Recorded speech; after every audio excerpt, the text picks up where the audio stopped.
The following podcast is by Mr. Jim Koewler, elder law and special needs attorney, helping and protecting those who need long-term care. And welcome back, everyone, to Answers for Elders Radio Network. And we are here again with Jim Koewler, attorney at law, specializing in elder law. And Jim obviously is a NAILA member. And one of the things before we've talked about, I know we've given this website out, but just so everybody knows, Jim practices in the state of Ohio, correct? And yes. I just want to make sure if you're outside of the state of Ohio and we're talking about these concepts, you can find an elder law attorney by going to NAILA, NAELA.org. And NAILA stands for the National Academy of Elder Law Attorneys. And they, will have a listing of elder law attorneys for your state. There's one in every state I know on this website. So sometimes several in every state. So please look for a good elder law attorney that is a member in good standing with NAILA, and you should probably be able to find one that is absolutely competent to handle your business, whatever you need to have done. And we've been talking this hour about who should you appoint? And this is an important thing to think about. And Jim, you've been so helpful in helping me think, wow, this is important stuff to think about, because you're right. It's not just cut and dried of who should be who, no. Like you said, it's really not. And we obviously been talking about, your power of attorney when you can't competently act for yourself, but then you move into a whole aspect of, a living will and do not resuscitate orders and things like that we talked about. So let's move on to now, after you pass away, there's a whole other individual, isn't there, that needs to be involved? Yes. Now, most people can choose between a will-based estate plan. Remember, I don't do estate plans, but I hang out with plenty of estate planning attorneys. Right. I tried it. I didn't care for the work. God bless those who do that stuff, so I don't have to. But I rub elbows with it plenty. Sure. And I do some, as I mentioned in a prior segment, I do estate planning for people with special needs or for families who have someone with special needs in it, because that is special needs law. Right. But it crashes into estate planning. But I don't do estate planning just for anybody here and there, because it's not my thing. But so in thinking about this in a special needs context, caused me to bring all these thoughts together of who's who and what are the personality traits. So with a will, now, okay, I mentioned you can have a will-based estate plan or a trust-based estate plan, okay? Even if you use a trust, and trust helps you avoid having to go to probate court, is the big thing about a trust, makes it very private, still have a will. There are probably some things you cannot conveniently put into the trust. There's some things you may forget to put in the trust. The will is the backstop.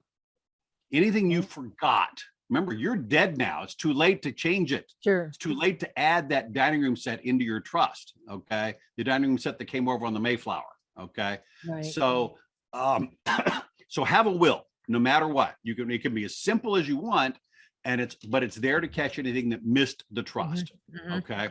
And if you're using a will-based plan, then definitely get a will. Okay. If you're doing neither, shame on you. Okay.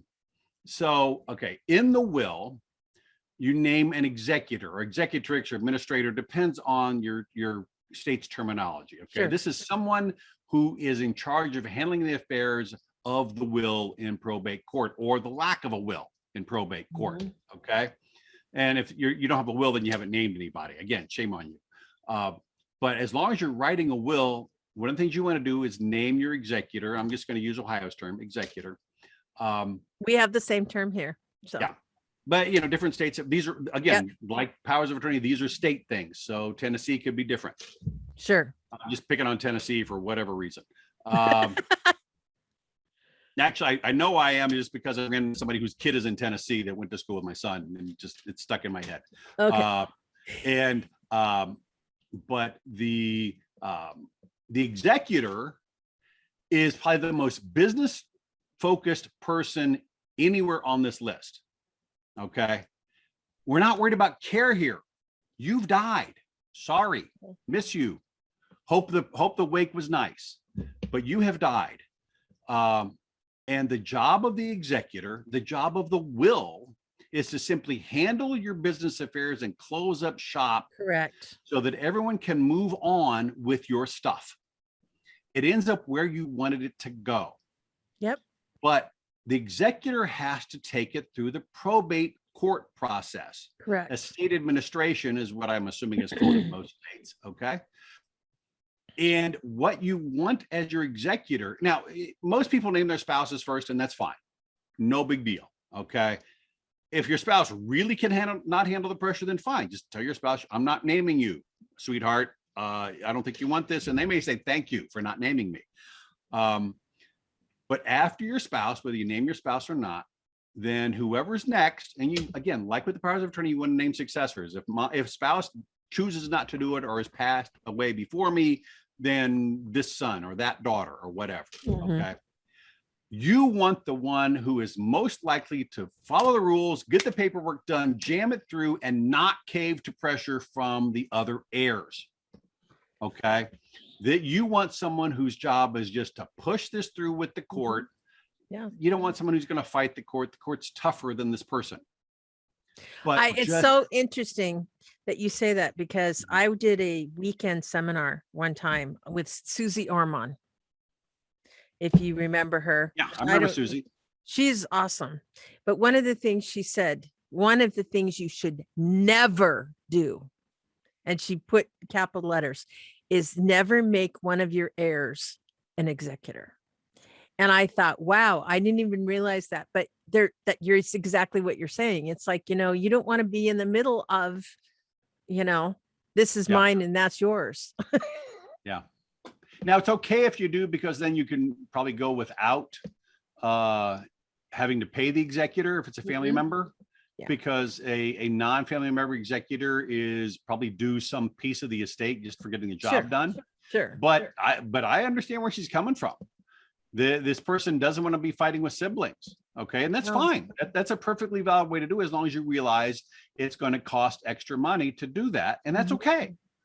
It's your choice. Okay. But I can understand where Susie's coming from. But you want someone who can just jam the thing through. So if you're going to use someone who's not a family member, then I would say use an estate administration attorney, someone who does probate all the time.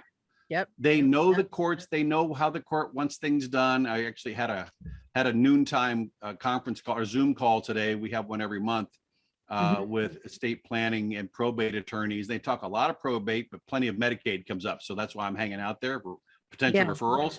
Okay. And, we had a discussion today on rogue courts, where the court is, a local court is leaving and taking a path different than the state model. Okay. Sure. Well, that's a court problem. Okay. But an estate administration attorney, a probate attorney, is going to know when a court is going rogue and know how to deal with it. Okay. Right. And these are just where they've decided to go rogue, not on one case, but just, we're going to do it this way in my court. Okay. Right. Well, okay, fine. The judge is like the captain of the ship. And that courtroom is the ship. The judge gets to decide. You can appeal, but why bother with an appeal? It just costs money and hassle and heartache and etc. Okay. So if you're going to go outside the family, name a probate attorney as the executor. Okay. If you're going to stay inside the family, or name a friend, stick with someone who will get the job done. That's what's going on here. This is the get the job done job. Okay. Niceties aren't necessarily an issue. Nope. Caring for someone isn't an issue, because they ain't nobody to care for. You died. This is simply clean up the financial stuff, pack up the boxes, get it done, so everyone can just say we're done and move on. Yeah. This is strictly a business transaction. And I'm assuming just if you're in your, maybe you're in your 70s or whatever, the nice thing about having a state administration organization doing it is you don't have to worry about, if you have a family friend, that friend might be your same age and die before you. You know what I'm saying? Right. Exactly. I guess my question would be, is having an institution of some sort, it isn't one individual, but it's something that is a procedure. Is that correct? Yeah. Now, states may not want you to name an organization, but Right. you can, if you're going to go to a law firm, you can name the probate Right. attorney to whom you're closest, and then Correct. name their associate just in case the Yeah. probate attorney has retired or died or is ill or has COVID Right. or whatever at the time you pass away. Mhm. Okay. So again, like with the powers of attorney, name successors. But if Yeah. you want to use a professional, fine. They just name professionals in the firm of your choice. Right. If it's a solo, fine, then name a different solo as their backup. Right. Okay? Right. Go out and meet these people. They'll be glad to talk to you. But because if they're going to be named in the will, they've got a shot at getting a piece of the action. And if they don't get a piece of the action, they probably didn't have to do any work. Yeah. So if they're the first successor and never comes to them, fine. Yeah. Because they didn't have to put any time into it. My father had a trust in, a trust, a bank within a trust, or trust within a bank. And that bank or institution turned into being his executor. Yeah. And that And that can upon happen his as well. death, I think his estate paid them so much a month while they were cleaning it up. So Yeah. that's what it was. It was a simple, like you said, very impersonal. It was like, It is. this is what's going on. And that is impersonal is okay. This isn't Yeah. strictly a business thing. No. Okay. Yeah. If there's going to be fights over the sentimental stuff, there was going to be fights whether you had a good executor or not, because it's the heirs they're going to fight. It's not the They are. executor that's fighting. And we did. So, So and Yeah. and if you're going to fight over money, it's because that's how your family operates. It's all about the money. Yeah. I'm sorry for your family if that's the way it is, yeah. but if you fights over sentimental stuff, no, mom promised me that painting that she did in art class. No, she promised it to me. Then go by what the will says. If it's silent in the will, oh, good luck. Yeah, exactly. Because there ain't no good way around it if it's not in the will or the trust. Exactly. And I think that's where you need to communicate to your loved one early. If you want that painting, you should tell them in advance. Someday, I would love it if you left that to me, or something like And it's that. those problems there that caused me not to do estate administration and not to do wills and trusts. There you go. I didn't want to deal with that. Okay. I know. But it's you give me something long-term obvious. care, you give me special needs. We've got a crisis. The crisis controls everything, not Yeah. the what I want, and I'm willing to fight over it. Yeah. Okay. No. I can But I handle think it's those because it important- takes the emotion out of it. It takes Yeah. the emotion out of the decision making, but there's plenty of emotion floating around, and it's more akin to trying to help people not feel so bad. Okay. Sure. But if I have a family fighting over someone in long-term care, I'll say, I'll give mom her money back. You guys can go handle this. And they'll look at me like, oh, heavens no. And I said, yeah, I got the leverage back now, don't I? Shut up and let me drive the bus. Yeah. But I can't do that with state administration or wills and you trusts, can't. because it's all the sentimental, emotional stuff. I just, Yeah. no, I'm not built for that. I'm sorry. Yeah. So in our next segment, Jim, I want you to talk about trusts specifically. Okay. We'll talk about I trust. know there's 2 different types that we're going to talk about today. And also we're going to touch on HIPAA. I hope you can do that in our next segment. And Jim will be right back right after this. State of Ohio residents, you have a friend to help you navigate long-term care while protecting your assets. You can reach Jim at www.protectingseniors.com, or just email him at jkoewler-afe, that's jkoewler, AFE, at protectingseniors.com.